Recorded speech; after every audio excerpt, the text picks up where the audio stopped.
Сегодня мы отправимся в 15 век. Пока во Флоренции сжигают Савонаролу, а китайского императора пленяют монголы, в польском королевстве снимают аниме о движении земли. Пора разобраться, кто брил монахам головы, откуда у священников арбалеты и так ли страшен инквизитор, как его малюют. Это Хихистори. Я Настя. Я Капустин. А я Алена, и мы начинаем. Итак, сначала база. Связь аниме с реальностью минимальная. Не сходится ни история, ни наука, ни богословие. Аниме пытается рассказать историю о вреде шаблонного мышления, но использует все штампы о позднем средневековье, какие только есть. И все же за этими штампами есть и реальные истории, о которых мы и поговорим. Инквизиция.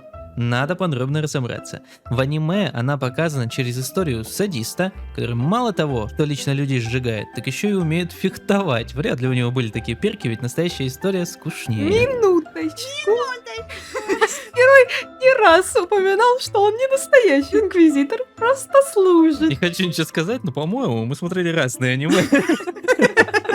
Инквизиторы не были детективами с манией пыток и истязаний. Это были просто монахи-ученые, день за днем переписывающие юридические трактаты. Это были смиренные христиане, которым было свойственно прощать, миловать и содрогаться при мысли о том, что кого-то можно пытать так же, как и Господа Иисуса, мучеников и так далее. Изначально их задачей было учить право и каноны, чтобы выгонять еретиков из церкви. Типа, вот сейчас в вузах и школах тоже не хватает инквизиторов, которые бы реально проверяли преподов на адекватность и профпригодность, да? А вот такими были инквизиторы. Звучит как очень мудрый законопроект. Даешь инквизиции в школах. Но еретики, понятное дело, шифровались и не признавали, что они сатанисты, каннибалы и PDF-файлы. И папе римскому пришлось прокачать инквизицию, дать ей перки на допросы, расследования и все такое. Но все равно, это поначалу были просто монахи-юристы. А потом этих юристов решили использовать короли. И вот тут начался трындец. Если королю надо было избавиться от бунтующего священника, или уничтожить священный орден, чтобы забрать его деньги, король начинал свою грязную интригу. Суть в том, что священники подчиняются папе, а не королю. Он не может их судить и сжигать. Ага, значит, надо было сделать так, чтобы священник перестал быть священником и стал еретиком, и сжечь. Схема простая. Король приводил юристов-монахов в пытошную и велел посмотреть, как бедные замученные жертвы сознавались во всем, чем угодно, под королевскими пытками. Но монахи чесали голову и говорили, мол, ну да, сознался. И на основе слов этих свидетелей монарх писал папе, мол, вот я выявил еретика. Добровольно, не благодари, давайте сожжем. Чаще всего папа прощал этого еретика. И тогда король заново проворачивал эту схему. И вот тут, когда жертва снова признавалась, папа уже должен был признать, что эти люди, которых его юристы, его монахи считают еретиками-рецидивистами, что эта жертва вовсе не христианин и не папское это дело выносить ему приговор. И только вот тут король получал власть и велел сжечь, казнить или утопить своих подданных. И ровно по этой схеме уничтожили орден тамплиеров. И вот с этого момента, в 14 веке, инквизиция начинает мутировать в удобный политический рычаг. Да-да-да. И к 15 веку инквизиторы начали выискивать еретиков по КД, превратившись из юристов в комиссаров в кожаных плащах. Тем не менее, у них не было ни оружия, ни пыточных, ни возможности сжигать людей направо и налево. Из пыток была только веревка и креативность того, кто будет ее использовать. Шибари. Шибари? Тихо. Ну, не смейтесь, а это, главная пытка. Да разве что это пытка. Но по протоколу делали так. Человека подвешивали за руки и резко опускали. Делал это не инквизитор, кстати, а местный палач. А инквизитор, епископ и секретарь, наоборот, следили, чтобы все прошло быстро и гуманно. Больше на запугивание. Вообще, вот, я когда изучала судебный процесс Галилея, там было сказано, вот, все этапы. Сначала, если он не соглашается, ему только намеками говорят о том, что, скоро будут пытки, только намеками. Потом уже в лоб говорят, будут пытки, если ты, не расскажешь ничего. Потом его вели в комнату, где показывали всякие инструменты, типа, вот тут будут пытки. Если этого было недостаточно. А что, пытки-то будут? Вот пытки уже подходят.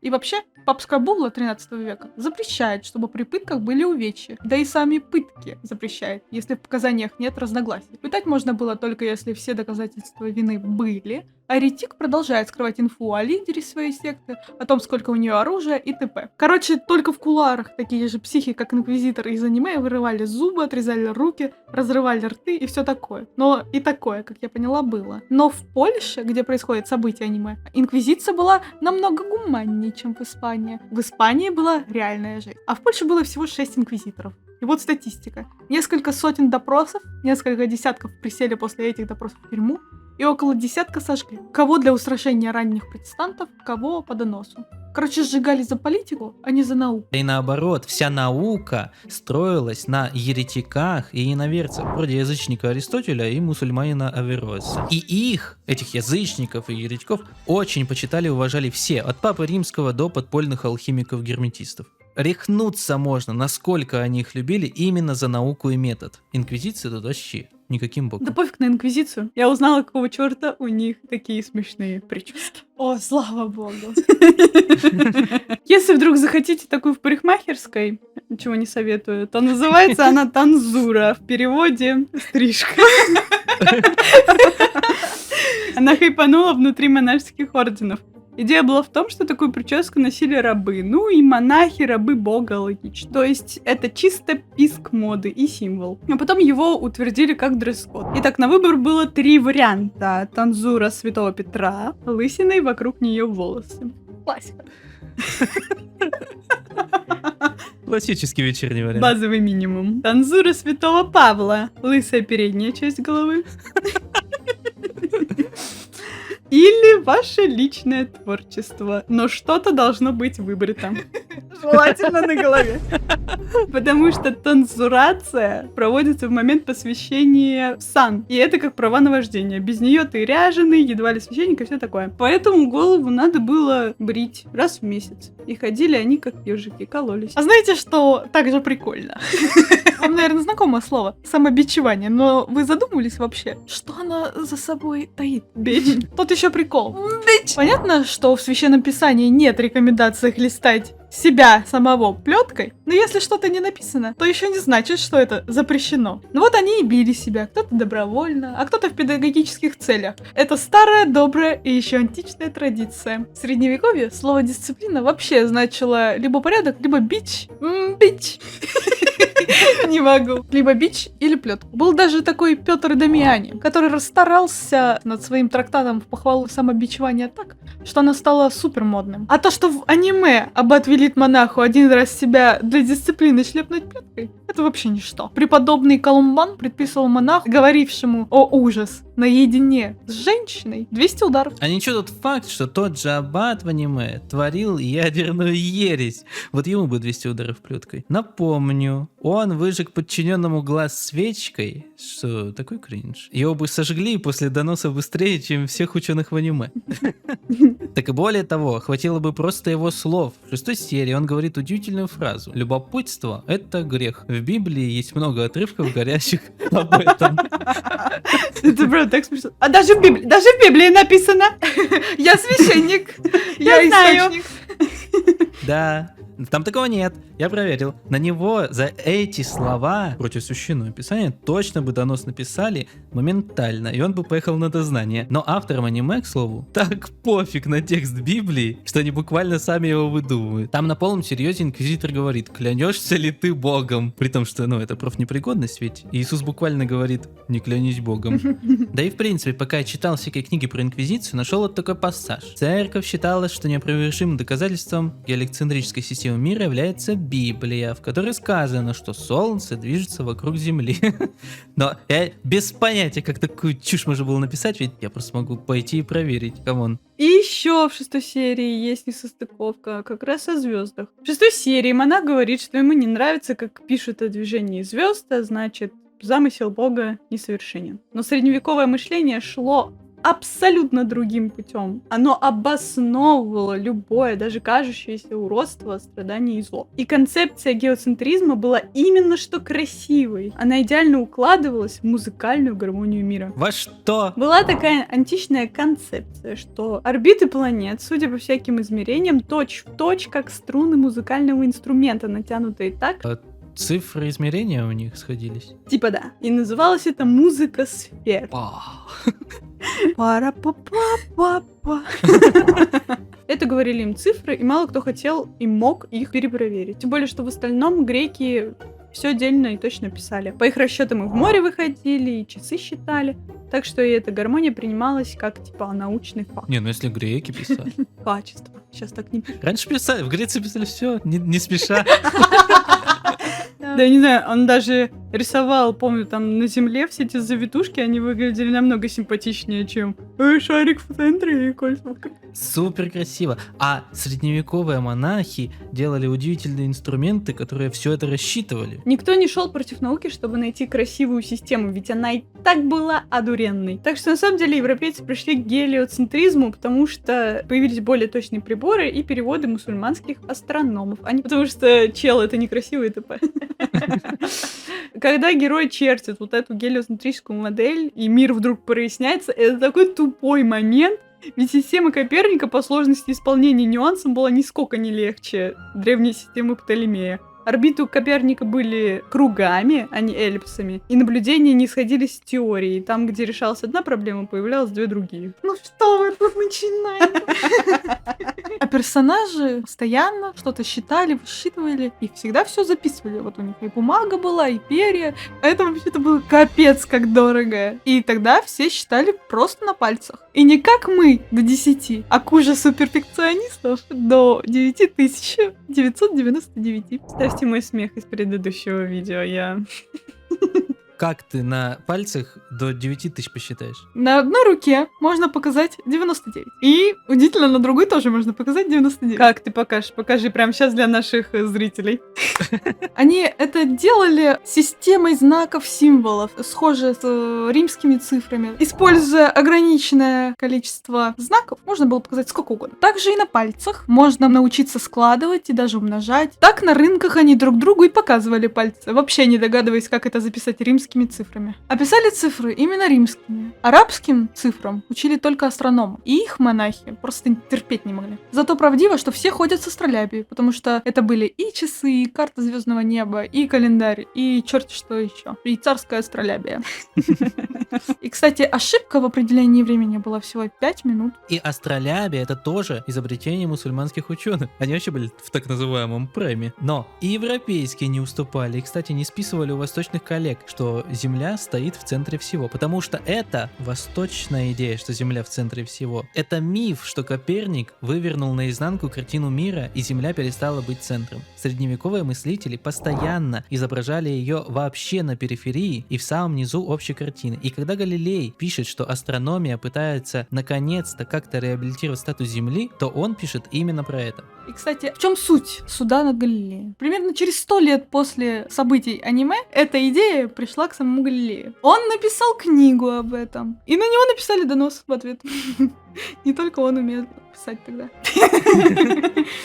И Галилей, как примерный человек, поехал в Рим, чтобы отставить свою честь и заступиться за Коперника. На что церковь ему ответила: это ересь и ошибка.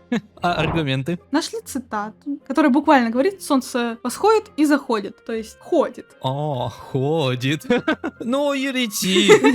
Ну, не совсем, на самом деле, его не отлучили. На горох. Его просто сказали: ну, не защищай ты больше идею Коперника, тебе запрещено. Галилей не смирился и через 10 лет написал книгу. Он решил, что время сейчас благоприятное, и это была его главная ошибка. Первая научная история Птолемея и Коперника. Да. Тогда прокнуло все, чтобы дело дошло так далеко, до суда. И, как показано в аниме, начался суд над потенциальным еретиком. Тогда не было презумпции невиновности, была презумпция виновности. Интересная концепция. Поэтому у них не было адвокатов. Возможно, нас немножко разбаловали. Потому что защищать потенциальных еретиков, нельзя было. Галилео в своем судебном процессе остановился на угрозах пыток и признался: был неправ, и Коперник неправ. И не будем больше продолжать эту тему. Все. Его приговорили к пожизненному заключению дома. Но дома он продолжил заниматься тем же самым. То есть пацан сказал, пацан забрал слово. Ну, молодец, был умнее, чем все персонажи из аниме. И мы ему ставим что? Лайк.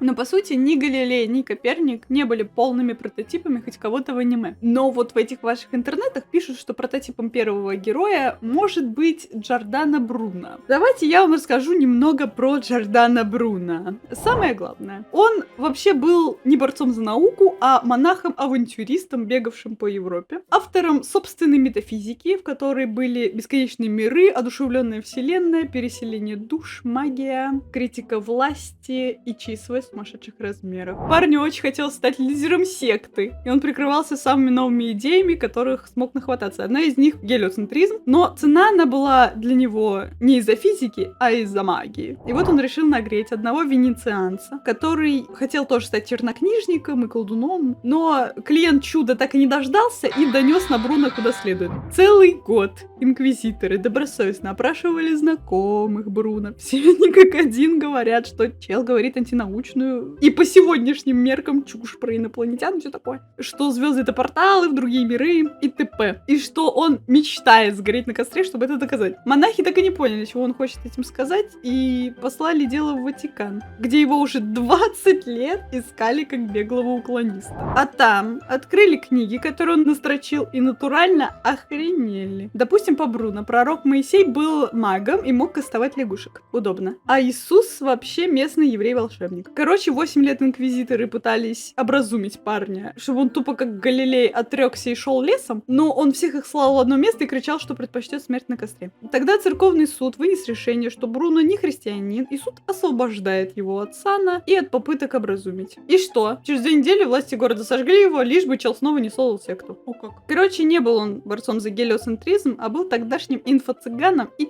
темщиком, нагревающим население. Сжигать было, конечно, перебором, но культура отмены тогда была не очень культурной. А у женских персонажей тоже прототипов не найти, но в средние века было огромное число гуманисток, топящих за женщин. И мужчин, топящих женщин.